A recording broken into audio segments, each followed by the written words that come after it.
Hey Nora, good morning. I hope this finds you enjoying at least some of the time at being home. We sure do miss you here.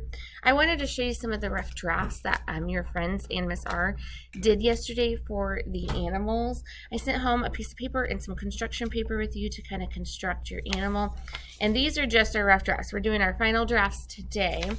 But your friend Miss Mabry, so she created her animal kind of jumping a little bit here, and then she has the land, and I like how she added some of that detail. She'll go back today when she does this again, and she'll be able to write her words kind of down the body of the animal or over in sections here. So that was Miss Mabry's. Here's Kylie's whale or orca. I love how she made the ocean and the size of it.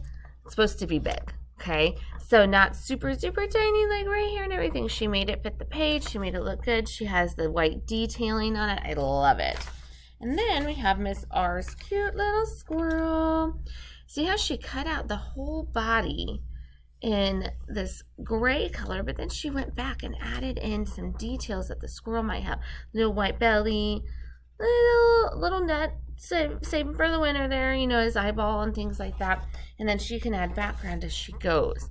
So be thinking about how you want your animal to look, how you want it on the page. Do you want it on the page like this, or do you want it on the page like this? Because whichever way you decide is the way the rest of your book has to go, because you can't have the pages all crazy on there.